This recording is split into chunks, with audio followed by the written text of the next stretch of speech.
Listo, muy bien. Esta sesión va a ser muy rápida porque lo que les comenté fuera de... bueno, no, empieza a grabar.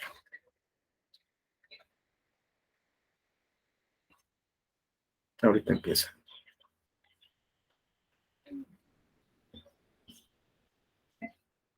Buenas noches, Gerardo. Listo, muy bien. Bueno, pues vamos a empezar. Esta va a ser una sesión muy rápida por lo que les comenté fuera del video. Pero vale la pena que lo hagamos. Posiblemente debido a que esta es una sesión rápida, me extienda hasta el viernes, pero voy a procurar que no sea así. Voy a procurar que en estos 4 días que tenemos cerremos todos los temas. Si no, vamos a extendernos al viernes. Estamos en PAI 261 y bueno, ya hablamos de ¿dónde está? ¿Dónde está? De Fast API. Fast API tiene ciertas características.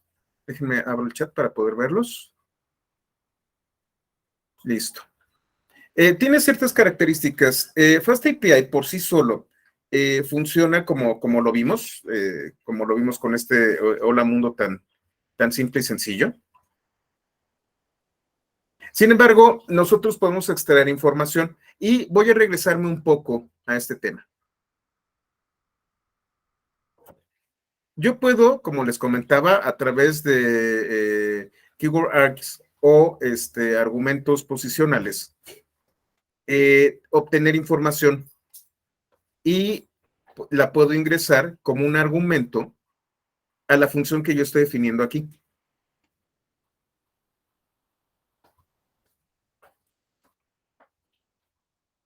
No necesito hacer otra cosa. De hecho, vamos a correr esto. Déjenme lo traigo. Voy a ver, creo que ya instalado Ubicorn, ¿ya? Y vamos a correrlo nuevamente y vamos a ver algo. Lo levanto. Voy al puerto localhost 8000. Disculpen. Y ustedes van a tener ese mensaje de hola, amigo. Pero si ustedes recuerdan, nosotros podemos checar la documentación.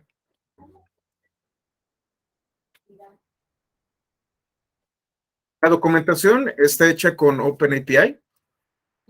Y si ustedes se fijan, tenemos solamente un endpoint que tenemos aquí. Tiene el método get.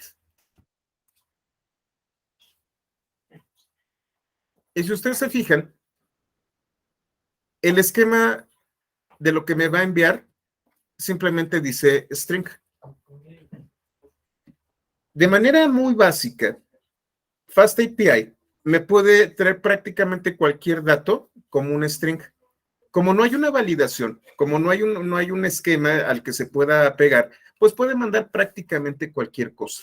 Una de las grandes ventajas que tiene FastAPI es que de entrada, ahora sí que de cajón, no necesitan ustedes manejar ningún tipo de esquema, ni tampoco ningún tipo de modelo de base de datos, ni nada. Pueden hacer prácticamente lo que ustedes quieran, siempre y cuando pueda ser una cadena de caracteres.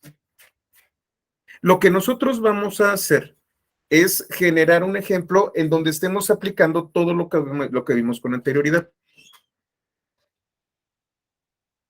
Y para eso, lo voy a detener, disculpen ustedes, y voy a trabajar desde mi máquina. Vamos a ver el código que está aquí en src y API básica. Aquí tengo una estructura muy particular. ¿Cómo es la estructura? Voy a abrir.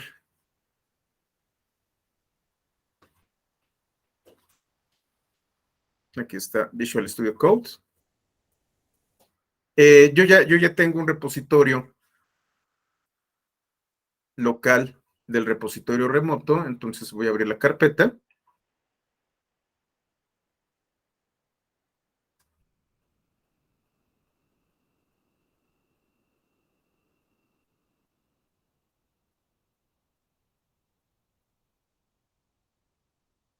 Y aquí en src tengo API básica. Tengo una estructura muy, muy simple. Esta estructura va a ir evolucionando. En donde yo tengo los datos. Bueno, voy a abrir aquí.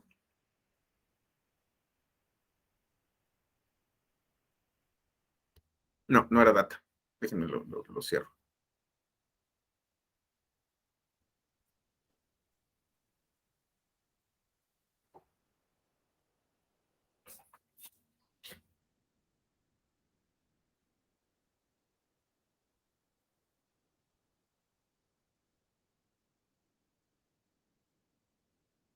Pruebas código, Pythonista, cursos, Py 261, SRC y nuevamente API básica.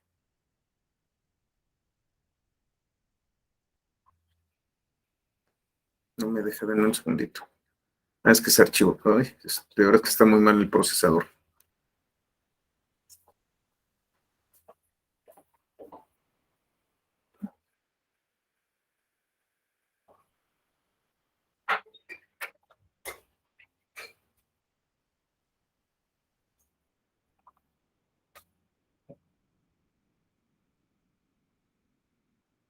Listo, aquí está.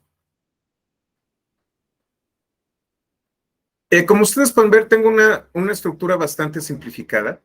Esta estructura va a ir evolucionando conforme nosotros vayamos avanzando. Le vamos a meter pruebas unitarias.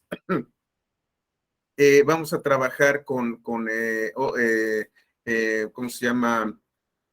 Con temas de modelos, vamos a hablar con varias cosas y esta estructura va a ir avanzando. De hecho, voy a requerir cada vez de más elementos para poder trabajar.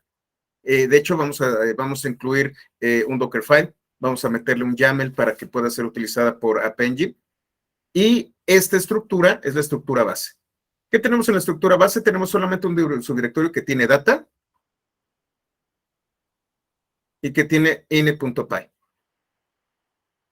Y en ini.py tengo mi listado de carreras.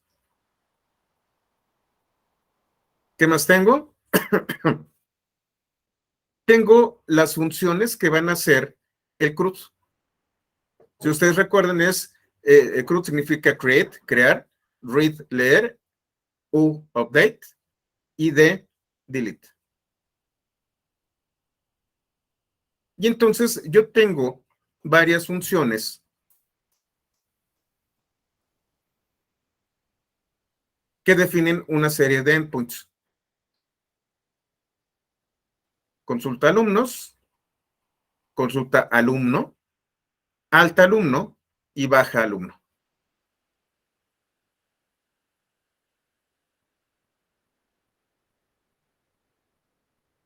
Estas funciones se van a conectar a una base de datos. Si ustedes se fijan, estoy importando session.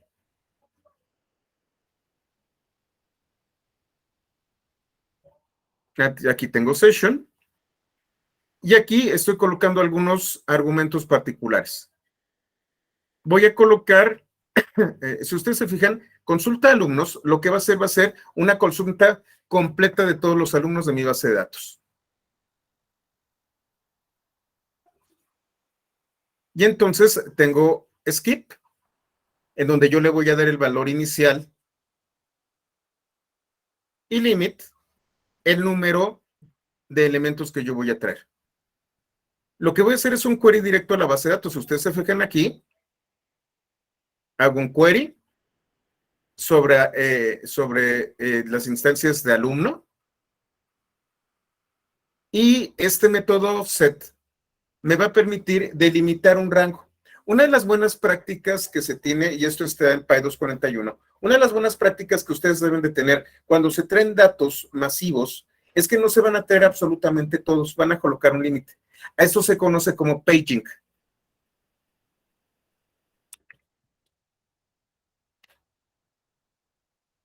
Entonces, ustedes van a colocar un valor inicial, que por ejemplo aquí es el 0, y el límite. Es decir, hasta qué número inicial, número final de los datos que ustedes van a traer. Y después me va a traer una lista con todos los elementos. Este orden es el orden que está dentro de la base de datos.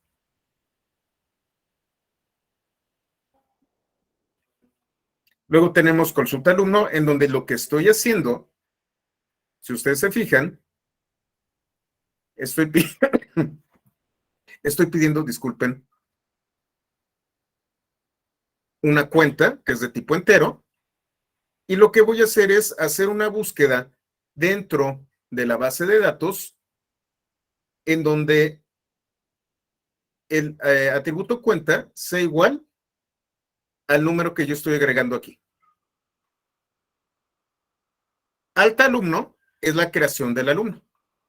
Entonces, voy a traerme cuenta y voy a traerme candidato, pero fíjense qué interesante es esto. Candidato está en función de un esquema que se llama esquema alumnoin. Ahorita vamos a ver los esquemas. Voy a crear alumno, es decir, voy a instanciar de models.alumno. Cuenta va a ser igual a la cuenta y todo lo demás, todos los demás datos pertenecen a candidato. Añado al alumno y hago un commit en la base de datos. Hago un refresh de la base de datos y lo que voy a hacer es regresar el objeto alumno. Si ustedes se fijan, estos no son endpoints, son funciones en donde yo estoy recibiendo argumentos y estoy regresando objetos generalmente instanciados. Aquí tengo, por ejemplo, baja alumno. Esta es la más sencilla. Voy a traerme. Ajá, efectivamente, es un DAO, precisamente.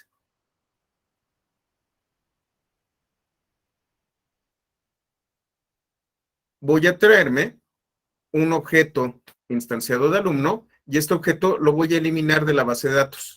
Le hago el commit y solamente voy a regresar true.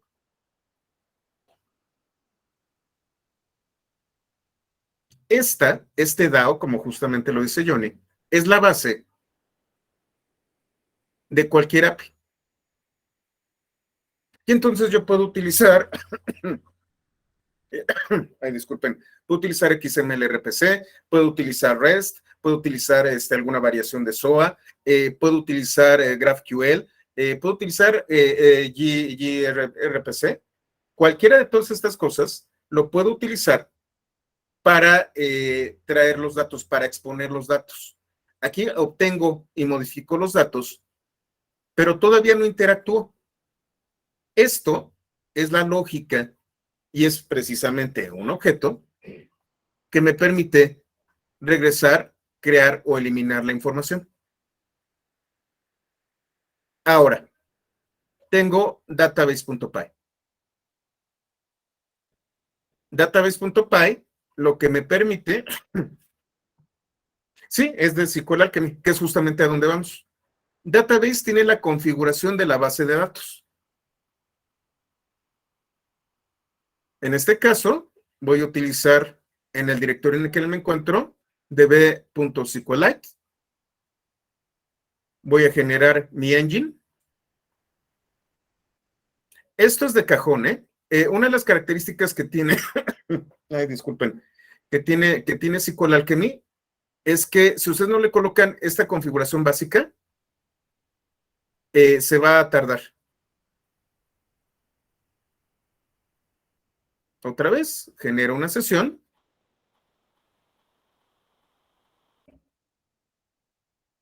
Que está ligada al engine. Y el modelo base, que es Declarative Base. Con esto yo voy a inicializar todo lo necesario para gestionar SQL Alchemy, efectivamente. A ver. Luego, ¿qué tenemos? Ahorita me voy a main. Tengo los modelos, en donde solamente tengo uno, que es el que ya conocemos. Este modelo es el que va a poblar mi base de datos. tengo esquemas.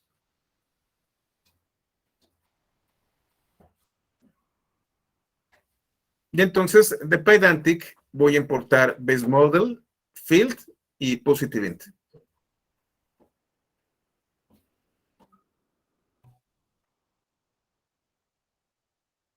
Voy a tenerme de typing optional y literal. Y de data voy a importar mis carreras. Aquí es en donde se vuelve interesante, ya era lo que estábamos comentando. Si ustedes se fijan en los datos, en ini.py, tengo mis carreras. Aquí es en donde yo voy a colocar mi catálogo de carreras. Si yo utilizara enum, el catálogo de carreras lo tendría que estar hardcodeando por aquí.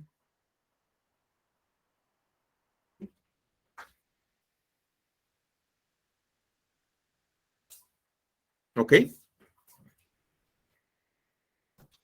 Entonces, bueno, a ver, aquí están los esquemas, disculpen. Por aquí lo estaría hardcodeando. Y entonces tengo dos esquemas. Esquema alumno, que yo le podría colocar esquema alumno out,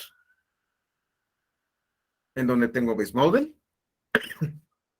Tengo una cuenta que es entero, un nombre que es una cadena de caracteres, primer apellido que es cadena de caracteres, segundo apellido que es cadena de caracteres, y si ustedes recuerdan, si le doy un valor por defecto, es opcional. Si quisiera agregar foto del alumno, también lo puedes colocar aquí, pero sería un blob, depende, justamente.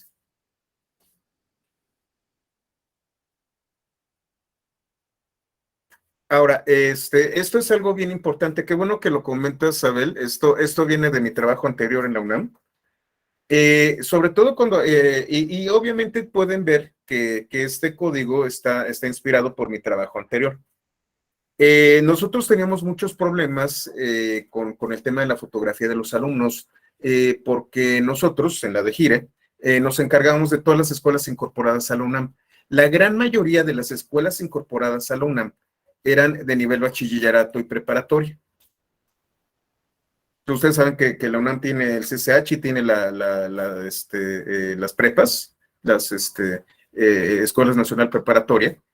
Y lo que nosotros hacíamos era a todas las escuelas incorporadas, aquellas escuelas que querían traerse los planes de estudio de nuestros bachilleratos y licenciaturas, darles todos los servicios escolares necesarios. Teníamos muchachos que entraban en primero de prepa, no hacemos secundaria, y pues los teníamos durante todo el tiempo, inclusive hasta terminar la carrera o el posgrado. El tema de las fotografías eran algo bien interesante y bien importante, porque al final de cuentas estamos hablando de muchachos que llegaban al sistema incorporado de 14, 15 años, estaban apenas creciendo, y de principio de la preparatoria al final de la preparatoria eran cambios impresionantes, tanto en su fisionomía como inclusive en su manera en su apariencia. De repente algunos descubrían que eran ponquetos, otros que eran darquetos, y algunos otros inclusive cambiaban de género. Decidían que ese no era su género y cambiaban. Y teníamos que hacer absolutamente todo lo necesario para que nuestro sistema pudiera tratar con ese tipo de cosas. Inclusive, un grave problema que tuvimos es que nosotros ligábamos normalmente al alumno con la CURP. En México es la clave, la clave de registro único poblacional. ¿Qué pasa cuando ustedes cambian de género? También cambia la CURP. Y entonces estamos hablando de datos que no solamente van a cambiar prácticamente todos, entonces tuvimos que darles un ID interno. Ni siquiera el número de cuenta, porque el número de cuenta también puede cambiar. Y ese ID interno es el que identificaba a todos estos muchachos. Y bueno, no solo estamos hablando de muchachos, porque aquí viene la otra. Si ustedes terminaban la prepa y de repente se dedicaban a trabajar y estaban en el sistema incorporado y 20 años después querían estudiar en la UNAM, nosotros como sistema incorporado, nuestra obligación era darles sus datos actualizados. Sin embargo, tenemos la fotografía de hace 20 años. Todo este tema Obviamente esto es una estructura simplificada, lo tuvimos que trabajar porque, porque al final de cuentas, datos que pudieran parecer tan estáticos como lo puede ser una fotografía, nos dimos cuenta de que cambiaban constantemente y necesitamos generar bases de datos y estructuras de datos que inclusive pudieran guardar ¿cómo se llama? La información de los alumnos. Y aquí viene otra parte. Ahora sí lo puedo platicar porque ya no trabajo ahí y ya no sé cómo están los sistemas. Pero a mí me tocó implantar el sistema de análisis de biométricos. Entonces ustedes se presentaban a un examen, a cualquier examen en cualquiera de las escuelas incorporadas, se colocaban enfrente de una cámara, la cámara escaneaba y a través de la fotografía que ustedes daban de alta para su credencial, nosotros ya teníamos los biométricos. Entonces, Johnny, ese depende, es muy importante, porque la calidad de los biométricos de una fotografía depende de para qué la vas a usar. Y no solamente tenemos los biométricos, sino que también tenemos las minucias de la huella digital. ¿Cómo almacenamos esto? ¿Qué estructuras de datos utilizamos para este tipo de cosas? Al final de cuentas, y eso es también algo que nos facilitó la vida, pues entonces tú como cualquier alumno, inclusive sin tener tu credencial, tan solo con tener tu huella digital enrolada, ya podías tener acceso a todos los servicios de la UNAM.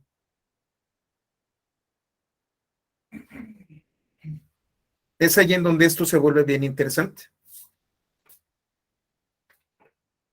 Y sí, justamente como lo están comentando en el chat, hay muchas maneras de hacerlo. ¿Cómo lo resolvimos nosotros? Nosotros, junto con una base de datos tradicional, trabajamos con un sistema de gestión de documentos. Y justamente el gestor de documentos era el que guardaba las imágenes. Pero bueno, por ejemplo, Johnny lo dice muy bien, si tú estás utilizando Cloud, lo puedes guardar en un bucket de S3, si estás utilizando AWS.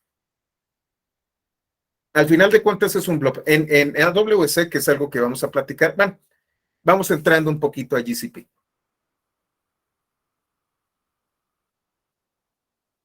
Déjenme abrir esto.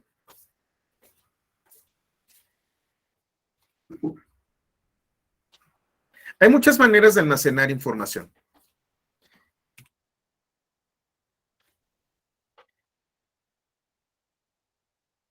Nosotros tenemos las bases de datos tradicionales.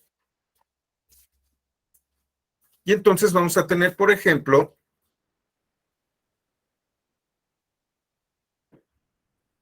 en este caso, AWS, no me acuerdo cómo se llama, es del que menos sé. Pero, por ejemplo, aquí tenemos Cloud SQL. Cloud SQL me permite crear instancias, es decir, máquinas virtuales que contienen una imagen de PostgreSQL, de MySQL o de SQL Server,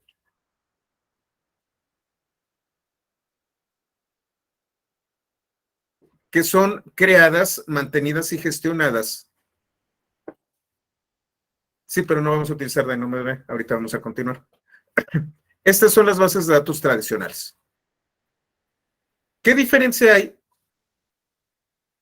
Así es, Abel, efectivamente, les estoy explicando dónde van los datos. Esta es la que pudiéramos nosotros sentir tradicional. Es más, Abel, hasta tú podrías generar un blob dentro de la base de datos. Postgres es buenísimo para manejar blobs. Sin embargo, existen otras opciones. Además de SQL, por ejemplo, si yo quiero una base de datos de alta disponibilidad y que crezca al tamaño de Google, vamos a utilizar Spanner.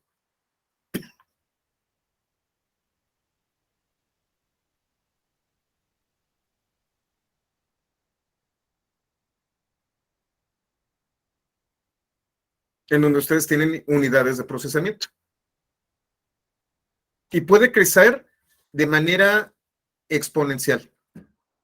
Spanner, digamos que es la solución que tiene Google a los servicios SQL avanzados como los de Oracle. Abel, en ese caso,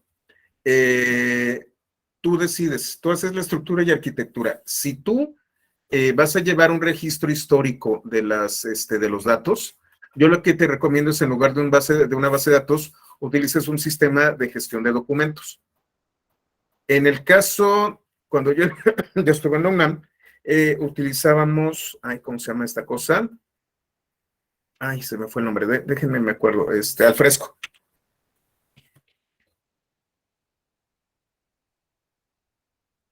Alfresco es un sistema de gestión de contenidos bastante eficaz que tiene una API que ustedes pueden consumir.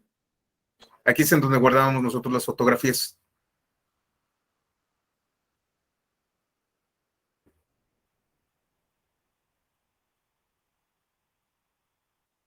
Al final de cuentas, Abel, tú decides en dónde la guardas dependiendo de lo que necesites.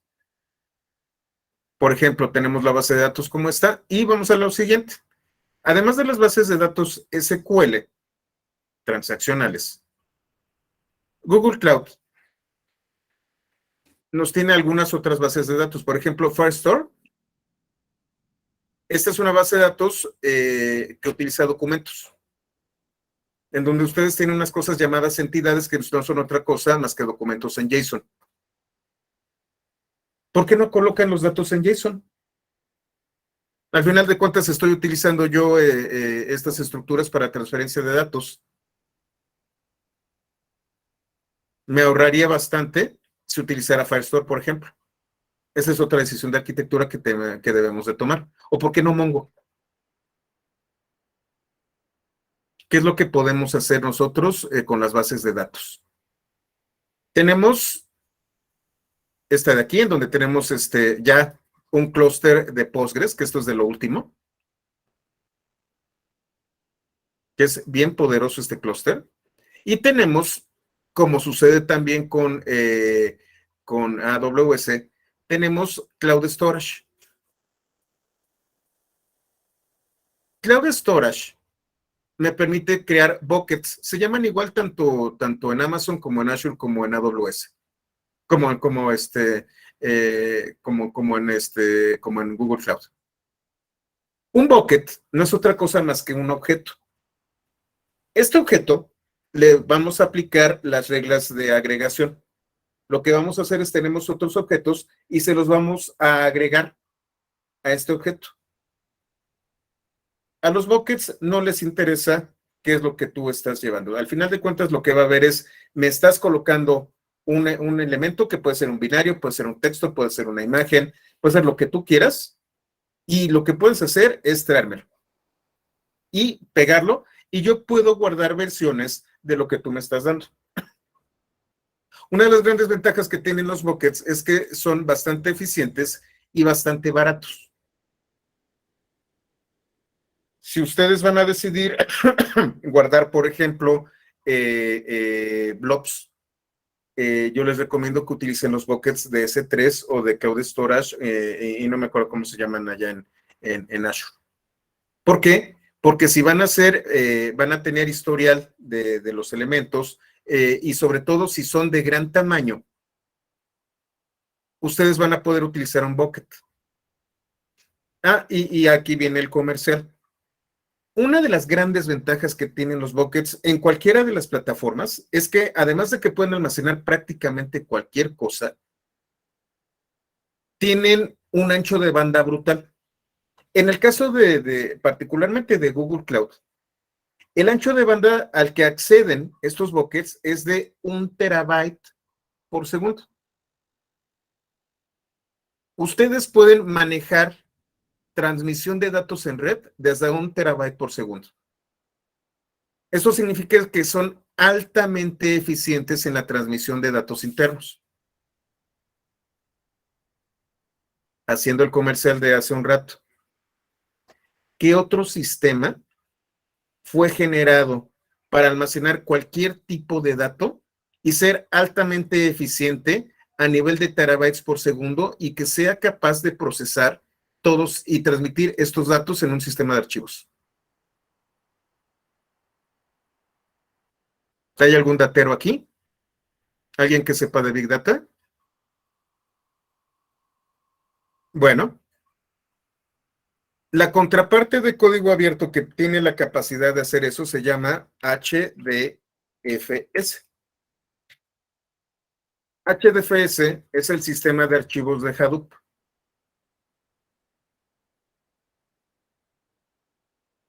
Para Big Data. Si los buckets tienen la capacidad similar a la de HDFS, ¿qué es lo que puedo crear con los buckets tanto de AWS como de Azure como de Google Cloud?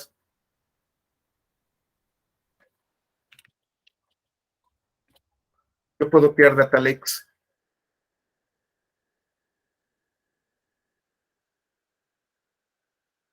¿Qué es un data lake? Es un repositorio de datos en donde ustedes van a tener únicamente registro de los datos, pero los datos no están ordenados. Por eso es un lago. Un lago es donde llega un flujo y el flujo va llenando el lago con los sedimentos. Lo que nosotros tenemos con los buckets es un sistema de alta disponibilidad con datos que también permiten una transmisión de terabytes. Y entonces volvemos a la pregunta, ¿para qué quieres tus datos? Ahorita estamos haciendo un ejemplo chiquitito. Pero ¿qué pasa cuando hablamos de millones de operaciones? ¿Qué pasa cuando hablamos de Amazon? ¿O qué pasa si hablamos de Walmart? ¿O qué pasa si hablamos de una corporación gigantesca que maneja millones de datos? En muchos casos, inclusive los datos estructurados en SQL se vuelven demasiado grandes como para poder ser procesados. Y sobre todo el esfuerzo de estructurar la información requiere cómputo intensivo. Lo que vamos a hacer es trabajar con data lakes. Y entonces, como comentaba Johnny, bueno, pues entonces vamos a utilizar para este tipo de cosas, a lo mejor no un sistema de gestión de contenidos, sino que vamos a utilizar un bucket de S3.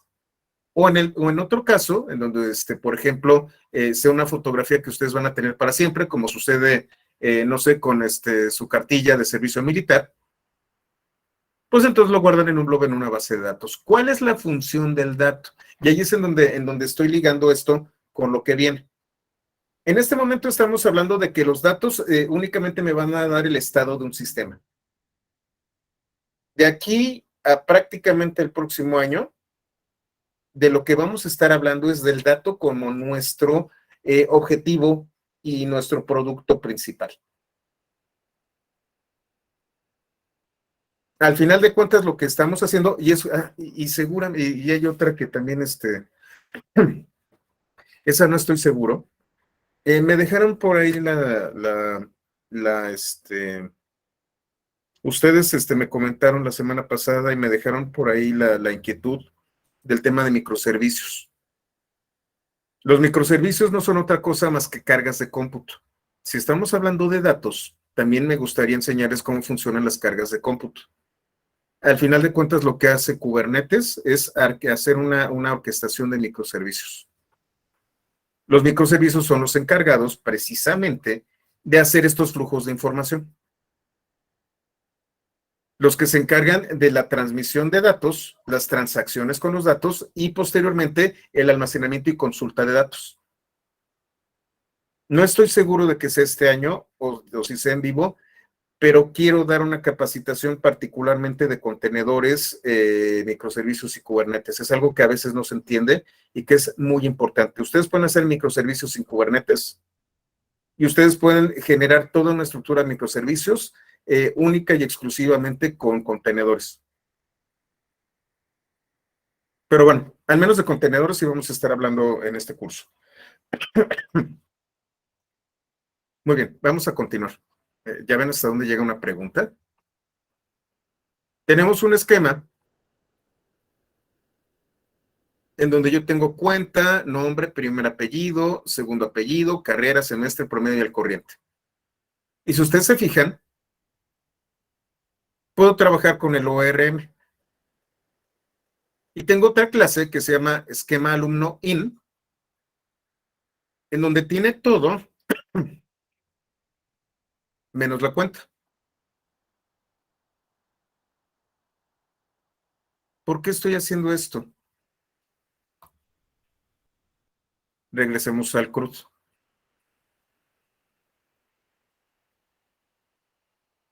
Si ustedes se fijan aquí en alta alumno, estoy pidiendo candidato, en donde tengo cuenta como un argumento y todos los demás datos, que son candidato, como un esquema, que es esquema alumno. En alta alumno, voy a instanciar y la cuenta sale de este int y todo lo demás de candidato. ¿Por qué estoy haciendo esto?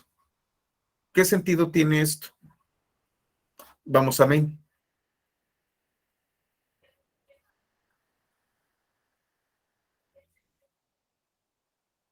Tengo typing, donde me traigo lista, Fast API. Aquí hay una dependencia. Ahorita les platico de lo que es una dependencia.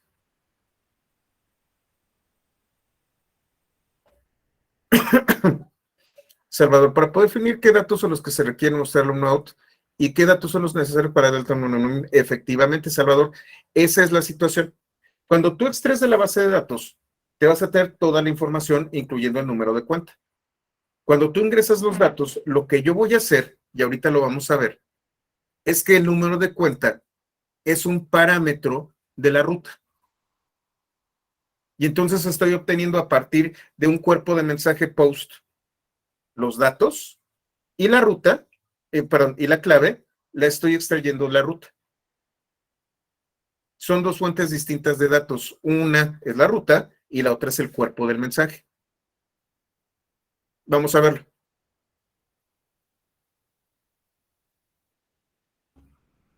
Lo primero que vamos a notar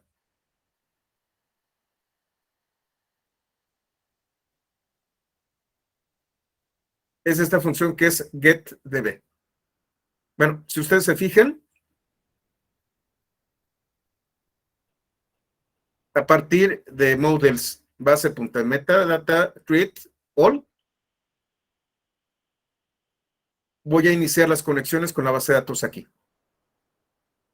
Luego instancio mi aplicación. Y luego tengo esta función getDB. Voy a generar una base de datos, que si ustedes se fijan, es una instancia de session local. Voy a abrir una sesión. Y esto que ven ustedes aquí es una corrutina.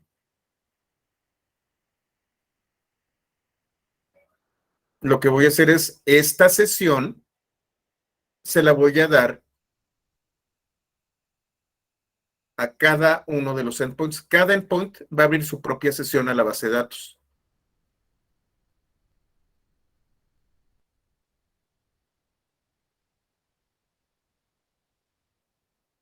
Tengo una ruta que es diagonal API. Esta ruta tiene un modelo de respuesta, que es una lista que contiene objetos que corresponden a esquema alumno. Y tengo una función que se llama vuelca base. Esta función es la que va a recibir los argumentos que vienen tanto en la ruta, en este caso no hay.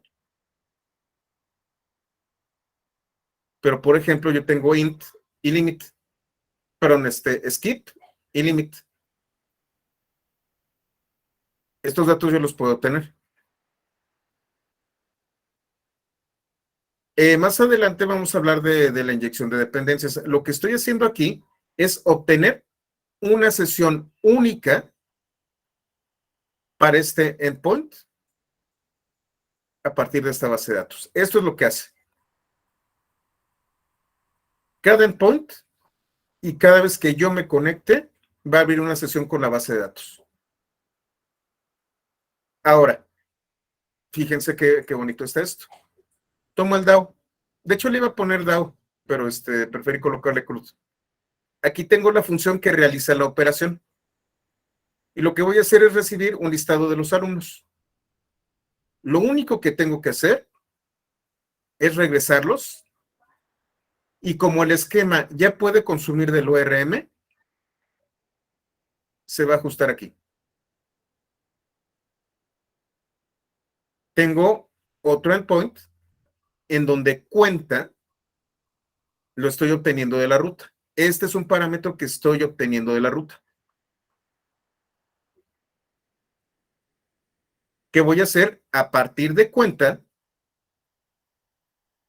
voy a buscarlo. Voy a hacer una consulta.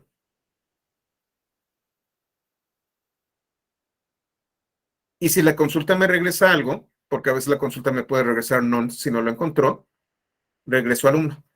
Si no lo encuentro, voy a levantar una excepción. De eso también vamos a hablar un poco más adelante.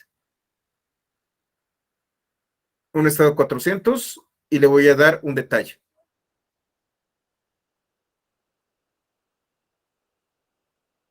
Luego tengo delete.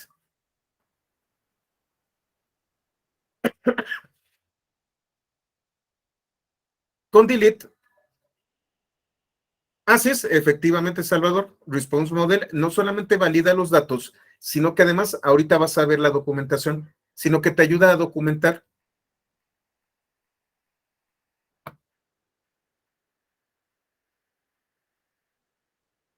Entonces, aquí tengo delete.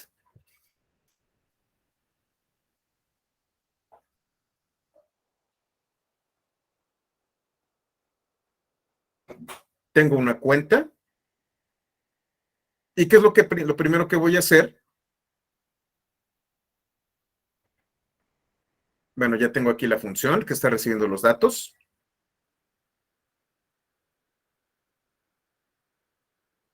Sí, de hecho, Abel, Pydantic ya lo tenemos desde los esquemas. Pydantic está en los esquemas.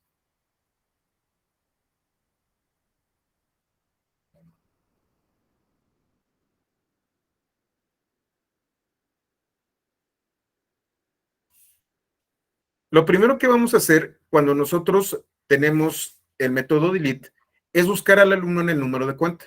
Delete tiene que ser, ¿cómo se llama? Idempotente. Significa que siempre va a ocurrir lo mismo. Delete va a eliminar un recurso existente en el sistema. Entonces hago la búsqueda. Y si alumno existe, lo elimino. Y bueno, puedo colocar aquí return o un status code. Ay, perdón. Lo voy a copiar aquí. Y pudiera ser status code igual a 201. O sea, no te regresó nada. En caso de que no encuentre alumno, voy a regresar a un 404. No, lo elimina Giovanni. Aquí estamos haciendo, si tú te fijas en CRUD baja alumno,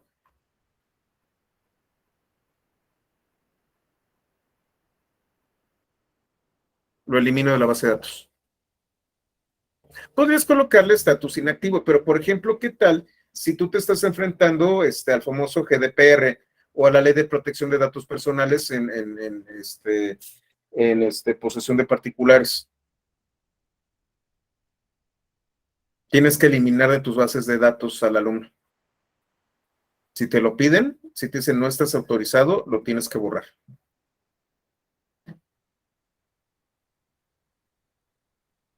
Volvemos a mail.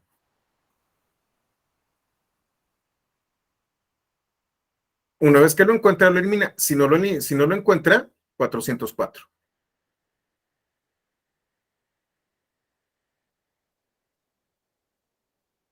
Aquí, por ejemplo, tengo post. Post se va a utilizar para crear un recurso nuevo. Si el recurso ya existe, tú no puedes utilizar post. Lo que vas a dar es un 409. Es decir, ya hay un número, ya hay un alumno con ese número de cuenta. Tú no puedes sobreescribir un número de cuenta con post.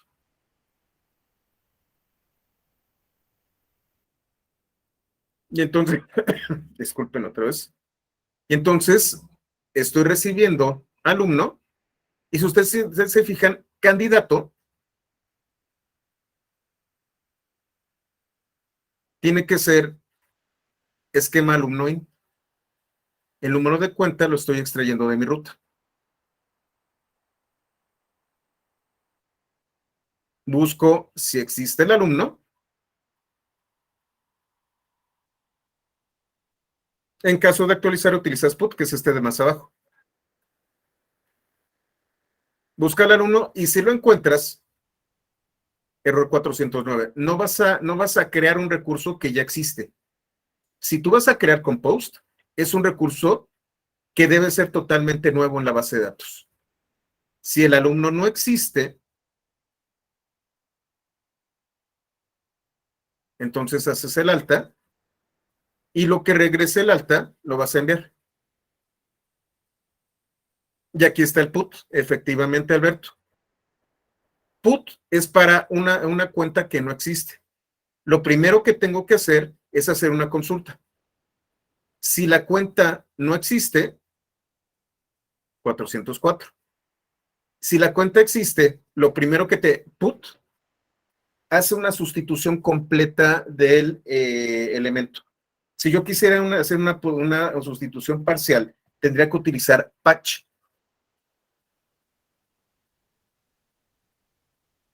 Depende de lo que tú quieras, Helmut. Por ejemplo, regresando al tema de los alumnos, a lo mejor tu alumno lo único que tiene es, escribiste mal el apellido, que es algo muy común. No tienes que, y si estamos hablando de de un objeto grande con muchísimos atributos, entonces se vuelve muy ineficiente que por cambiar el apellido tengas que cambiar todo el objeto. Yo te diría, post lo vas a, patch lo vas a utilizar cuando tienes un objeto con muchos atributos y solamente vas a cambiar uno o dos. Le vas a dar mantenimiento a tu base. Si tú vas a sustituir un elemento completo, vas a utilizar put. ¿Qué es lo que tienes que hacer? Primero lo eliminas y luego lo vuelves a dar de alta.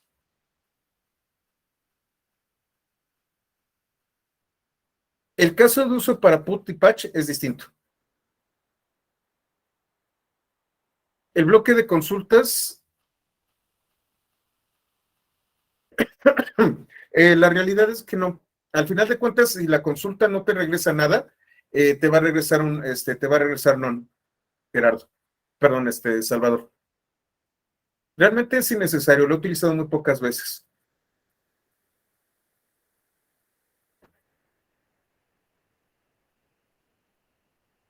Solamente hay una manera en donde, y es justamente aquí donde se vuelve interesante el asunto de asíncrono. Tú te puedes quedar en medio de una transacción. Las bases de datos SQL utilizan ACID. Y bueno, se los había dejado de tarea, pero de una vez se los comento. ¿Qué significa ACID?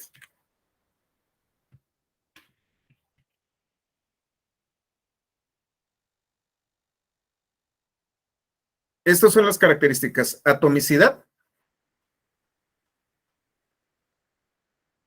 es decir, que todas las transacciones tienen un estado, ocurre o no ocurre, no hay un estado intermedio. Consistencia. Tan pronto como tú cambias el estado de un objeto en la base de datos, este estado se tiene que reflejar en todo el sistema. Aislamiento. Aislamiento me dice que yo solamente puedo hacer una transacción a la vez.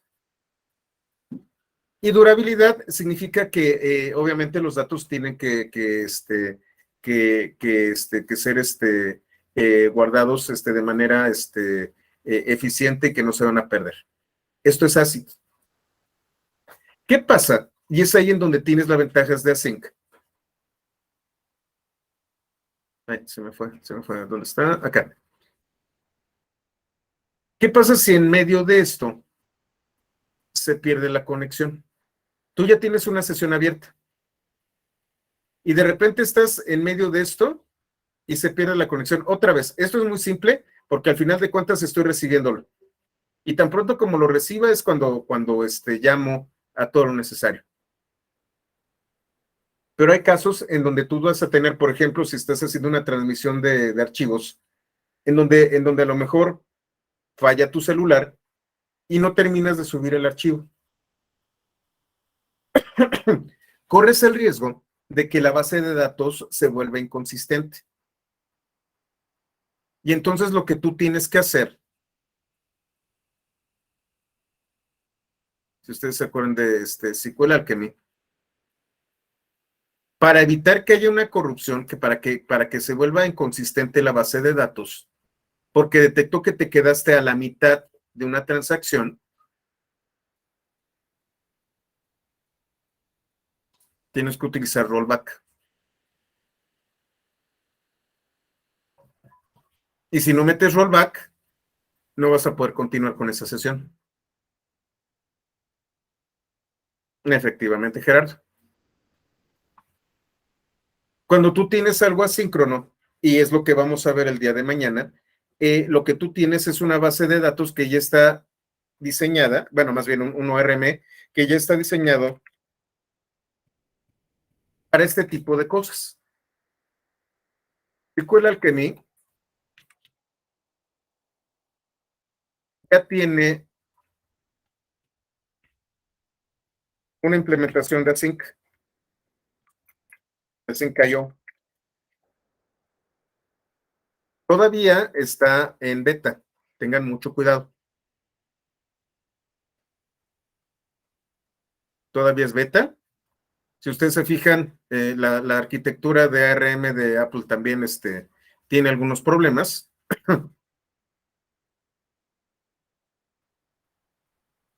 Pero ustedes pueden crear un engine asíncrono.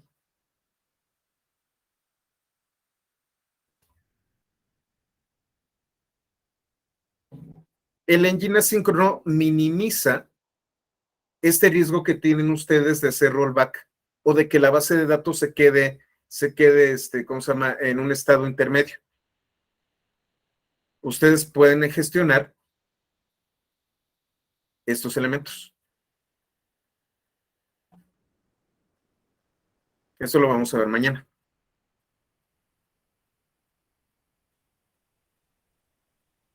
En este momento, como yo les comentaba también de la sesión pasada, estoy viendo el código tradicional. Estoy programando como si estuviera programando en Flask. Si ustedes se fijan, no hay async def, solamente def. Esta es una estructura tradicional. Esto todavía no es asíncrono. Aquí nosotros podemos correr el riesgo de que ocurra lo que les acabo de comentar, sobre todo si subimos fotos o archivos, y poder quedarnos en ese estado intermedio. Lo que vamos a hacer a partir de mañana es les voy a explicar cómo funciona el ORM con Async.io y vamos a modificar este código. SQL que no sé qué es independiente si le pones async. Sí es independiente, sin embargo, si tú no defines utilizando Async.io como una corrutina, no puedes utilizar await. Await solamente puede funcionar dentro de un event loop. ¿Se acuerdan lo que vimos la sesión pasada? Vamos a verlo.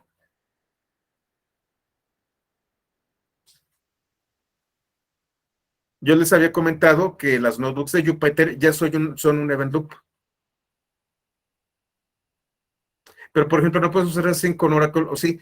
En ese caso, Alberto, que es justamente la pregunta que tú tienes y me la dejaste de tarea, creo que todavía no es compatible. Sin embargo, el ORM es una capa de abstracción que está por encima de la base de datos. Tú lo que estás haciendo asíncrono es el ORM. Esto te va a prevenir, obviamente no puedes hacerlo al 100%, pero sí en un 99.9% de los casos, que haya inconsistencias con tu base de datos tan solo por tener async. ¿Por qué? Porque cuando tú tienes Async.io, la gestión del modelo se hace desde el ORM. El ORM es el que va a cachar todo y solamente hasta que hagas el commit es cuando vas a afectar a la base de datos.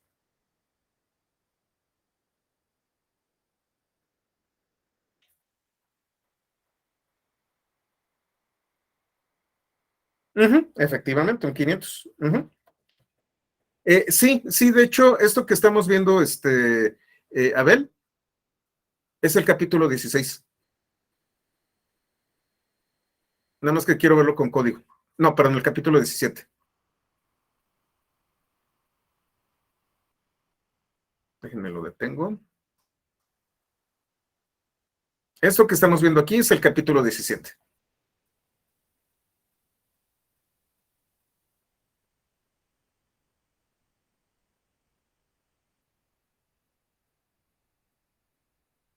Sí, es incremental todo esto.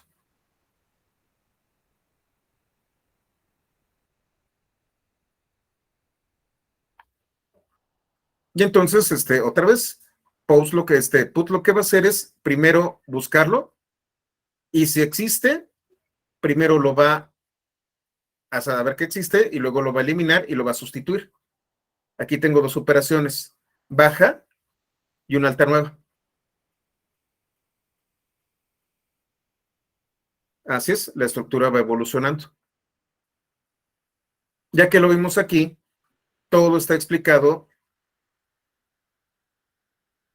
aquí en el capítulo 17. Les dice que tiene, dónde está el script. Y lo único que tenemos que hacer es ejecutar la aplicación. Bueno, esto es lo último, el main. Me voy a donde se encuentra el directorio y lo ejecuto. En este caso, tenemos solamente dos endpoints con el método get. Nos vamos a lo dejo corriendo, déjenme cerrar esto.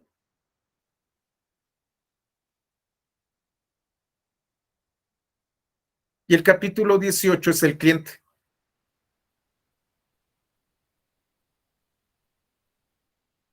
Voy a instalar PyYAML.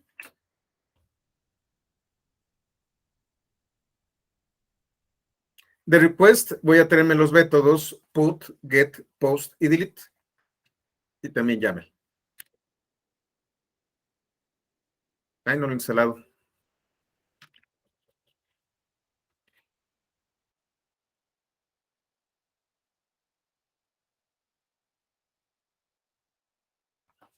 Ahí está. El host va a estar en localhost 2.8000. Localhost 2.8000. Y primero voy a hacer una consulta a este endpoint diagonal API con el método get. Si ustedes recuerdan, si ustedes recuerdan, el método get es el mismo método que utilizan los navegadores. Si yo le doy Shift Enter aquí, me dice 200 y me trae una lista sin nada. ¿Por qué? Porque no he creado absolutamente nada en la base de datos. Si yo me voy a localhost 8000, ya están utilizando Firefox API, no me trae nada. Me trajo una base de datos vacía. Voy a crear un nuevo registro en donde tengo una serie de datos, nombre, primer apellido, segundo apellido, carrera, semestre, etcétera, etcétera. Y aquí solamente me falta el número de cuenta. El número de cuenta lo estoy colocando aquí, dentro de la ruta. ¿Qué es lo que voy a hacer con post? Voy a enviar los datos en formato JSON y vamos a ver qué es lo que ocurre.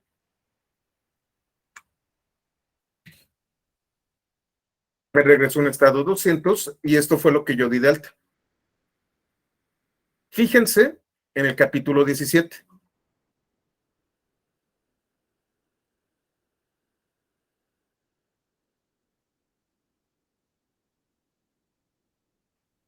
¿Qué sucedió aquí? No le coloqué la diagonal. Y entonces por eso hizo un 307 y me fue y me mandó a donde está la diagonal. Y luego aquí está el post.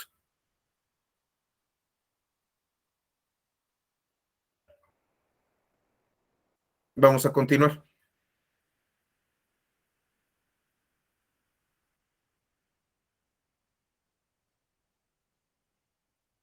Si yo recargo aquí, ya tengo un alumno en la base de datos. Inclusive, si yo tomo el número de cuenta y lo pego en la ruta, bueno, si ustedes se fijan aquí en datos sin procesar, esto es un objeto tipo array que contiene un solo elemento. Si yo coloco la ruta, es solamente un objeto, no es un array de objetos. Solamente me estoy trayendo al alumno con este número de cuenta. Si yo coloco cualquier otro número de cuenta, 404.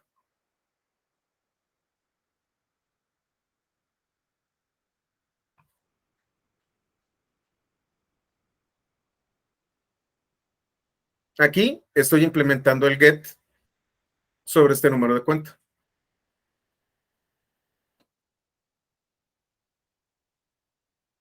Status 200 y esto es el JSON que me regresó. Ahora viene el put. Tengo mis datos completos. Pero ¿qué pasa si no existe el número de cuenta? Tengo los datos completos. No existe un alumno con el número de cuenta, no lo puedo modificar. Obligatoriamente tiene que ser 268 o alguno que se encuentre. ¿Qué pasa si de repente se me olvida a los datos de la carrera? Es correcta es correcta el número de cuenta, pero que me está diciendo 422. El campo es requerido, no hay carrera. Bueno, ok, le pongo carrera, pero en lugar de derecho le pongo nutrición. No hay nutrición. 422. En carrera tenemos un valor inesperado. Solamente están permitidos arquitectura, diseño, sistemas, derecho y actuaría. Estos errores los está generando de manera automática Pydantic. Es por eso por lo que yo tengo un esquema de entrada. Pydantic está validando la estructura de los datos. Y si la estructura de los datos no es válida, 422.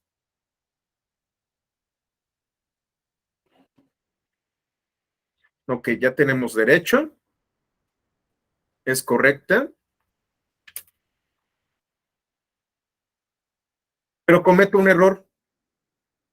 El promedio es 99.2.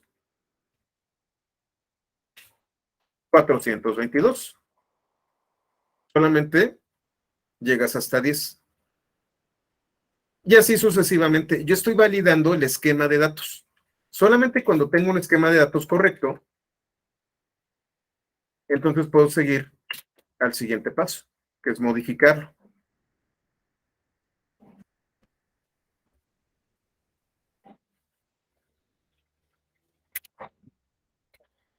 Ahora es Laura Robles Ruiz.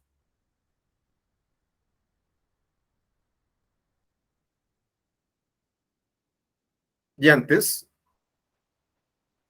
era Juan Pérez López.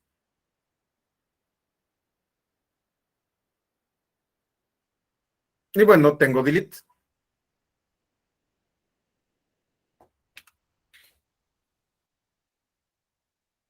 Eliminé. De hecho, aquí yo podría colocarle 201. Vamos a hacerlo.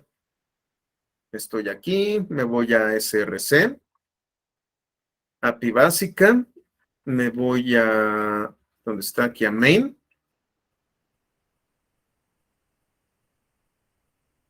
Main.py y ¿dónde está? ¿Dónde está? ¿Dónde está?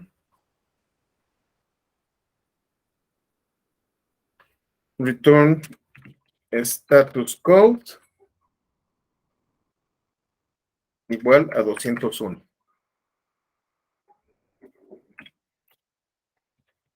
Y detail,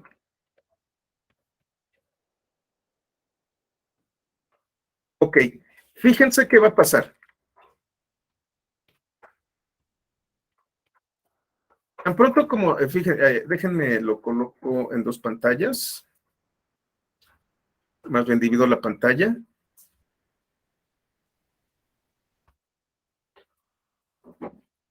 $17.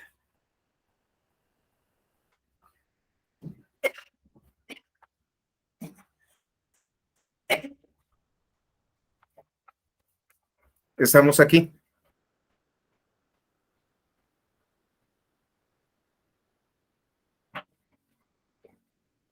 Yo acabo de cambiar el código y entonces estoy diciendo que en lugar de un 200, un status code 201, detail, ok.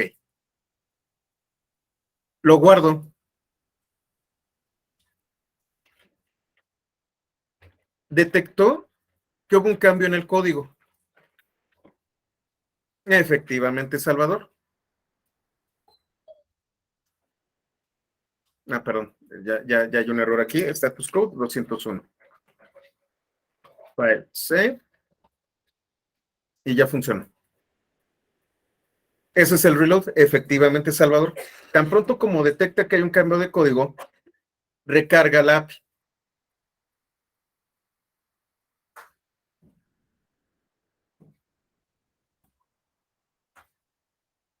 Vamos a continuar. Bueno, ya prácticamente terminé. Hay una documentación. ¿En dónde? En diagonal docs. Lo que me va a regresar es un HTML.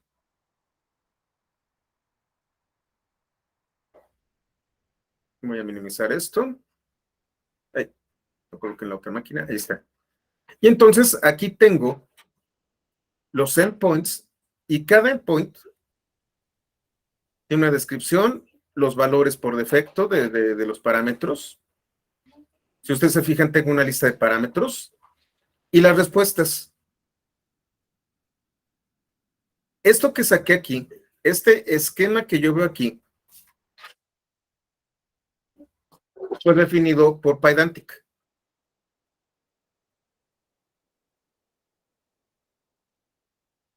Tengo el error 422, que es validation error.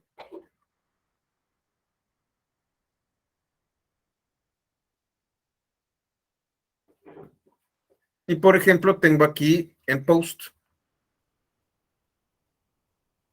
En post tengo un cuerpo de petición.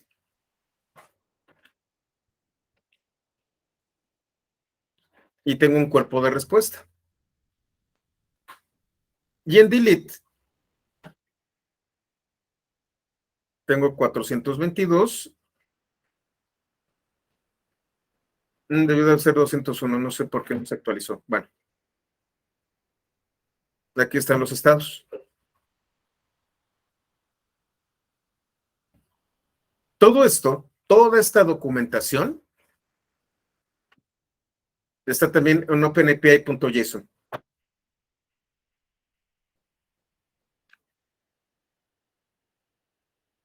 Extraigo la estructura de la API.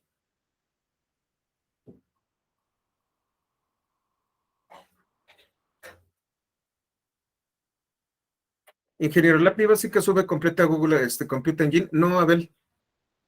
Eso no lo hacemos ahorita. Ahorita está en la base de datos en la que estamos. Y ahorita que lo mencionas, yo creo que lo vamos a hacer mañana también. Hay varias maneras de hacer esto, que es la siguiente evolución. Les voy a enseñar la base de datos asíncrona. Vamos a configurar esto para que sea asíncrono. Y una vez que sea asíncrono, voy a definir un Dockerfile. Este Dockerfile lo puedo yo subir de varias maneras a Google Cloud Platform. y viene así. Cuando estamos utilizando...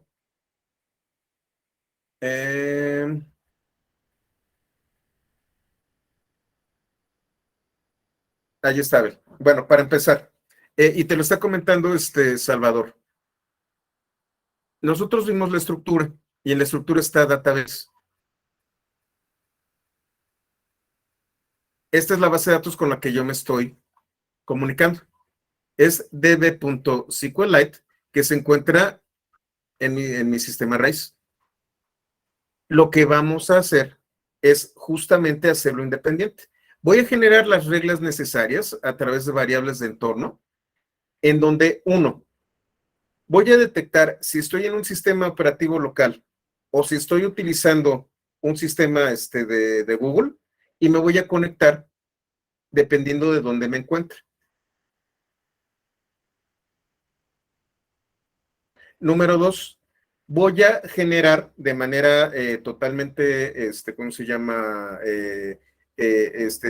Totalmente nueva, una base de datos de Cloud SQL en mi proyecto. Esa pudiera tener costo, entonces esa la voy a hacer yo, pero si ustedes no la quieren hacer, no la hagan, porque al final de cuentas les puede costar. Como les comentaba, tienen un crédito de $300 y 2 meses, entonces pueden echar a perder, pero apáguenla.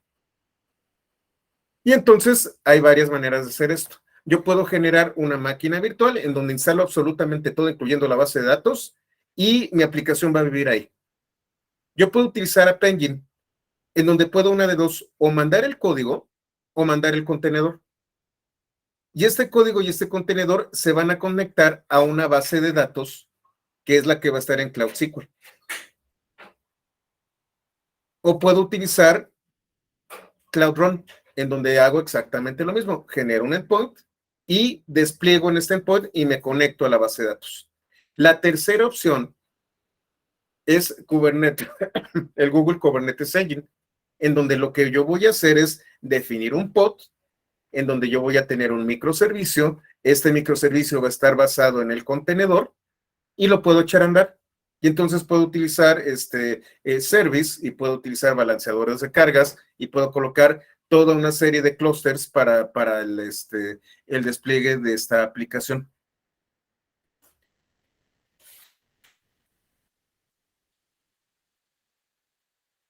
Efectivamente, Salvador. Al final de cuentas, lo que tú vas a hacer es esto. Les voy a enseñar a utilizar variables de entorno. Y hay una variable de entorno que existe única y exclusivamente en App Engine. Si identificas esta variable de entorno, entonces en lugar de conectarte a esto de aquí, te puedes conectar a otra base de datos.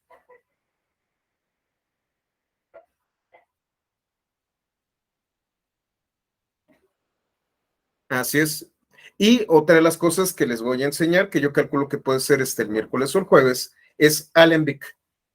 Alembic es la herramienta de, no sé si me da tiempo, yo espero que sí, la herramienta de SQL Alchemy para poder hacer migraciones entre bases de datos. Entonces, por ejemplo, yo tengo mi base de datos local y con Alembic yo puedo guardar todos los cambios en la base de datos y los esquemas y apuntarlos a mi base de datos que está en AWS o que está en Google Cloud.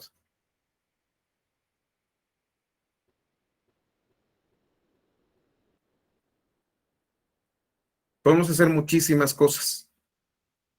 De hecho, como les digo, tengo muchos cursos en la cabeza. Tengo uno de entrega continua, integración continua. Tengo uno especializado para automatización, utilizando Jenkins. Total, hay un montonal. Lo que no tengo es tiempo. Entonces, vamos a llegar únicamente a las bases. No vamos a llegar a Google Kubernetes Engine, pero sí vamos a hablar de una instancia en donde vamos a subir en donde vamos a subir ¿cómo se llama? El contenedor. Vamos a hablar de Google, de Google App Engine y vamos a utilizar también Google Cloud Run. Sí, es parecido a un Golden Gate. Efectivamente, Alberto. Golden Gate es el sistema que utiliza Oracle para las migraciones.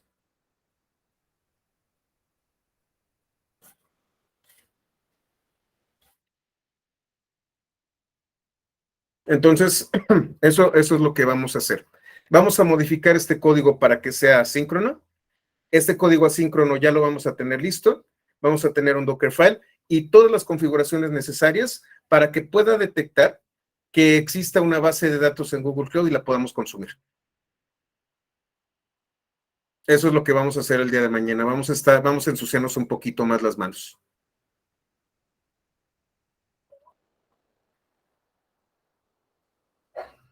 Web admin. Híjole, ese sí no me lo sé. Es un administrador, es que yo utilizo Secure Shell. Normalmente, cuando tú hablas de un dashboard de administración, ese sí no lo sé.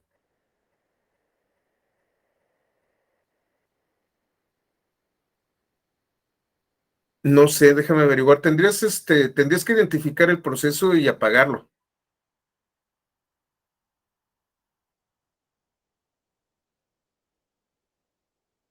Entonces, sí necesitarías identificar el proceso. Vas a utilizar, efectivamente, como coloca Salvador, PS-A y te va a decir los procesos. O F, sí, así es. Si lo tienes en Linux. De hecho, yo utilizo PS-AE.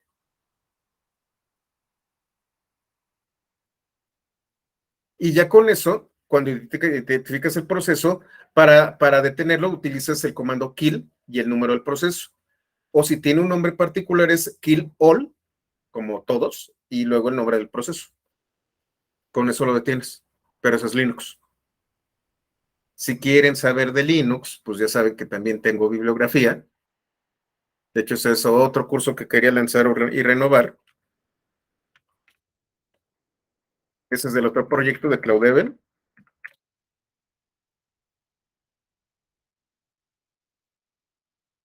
Aquí está la introducción a contenedores que la tengo que actualizar y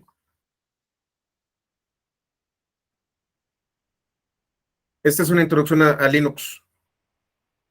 Son como 40 horas.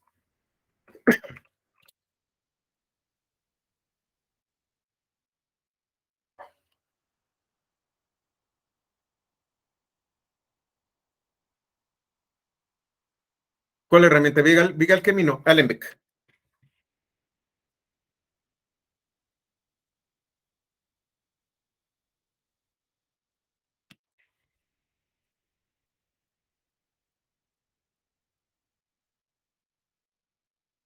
Las voy a colocar.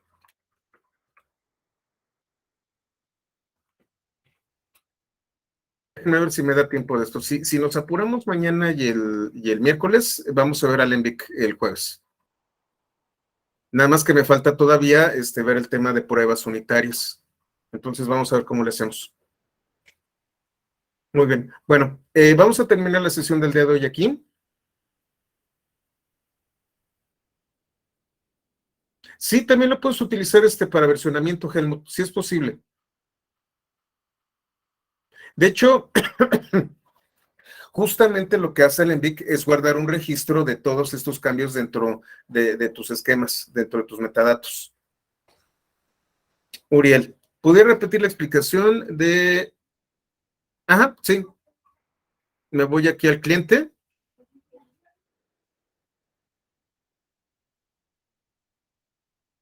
Utilizo el método get sobre la URL openapi.json. El objeto resultante le doy el nombre R. Imprimo la URL. Imprimo el código de estado.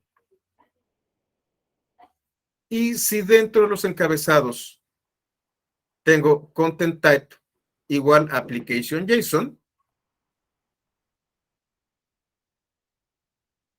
del JSON que yo tengo aquí, extraigo un YAML, que es lo que tenemos acá.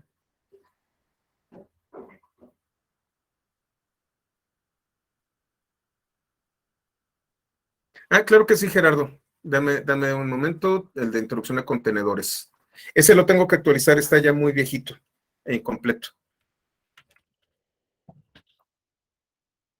De hecho, hoy en la mañana me estaba debatiendo, de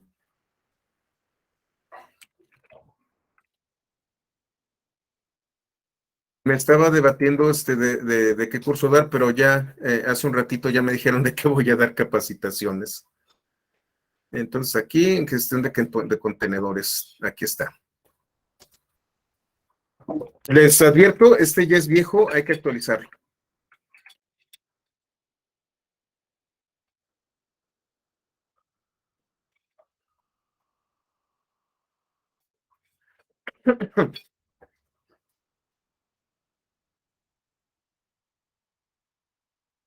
Ok, perfecto. Está muy interesante el chat que se avientan, ¿eh? Me gusta la interacción que tienen.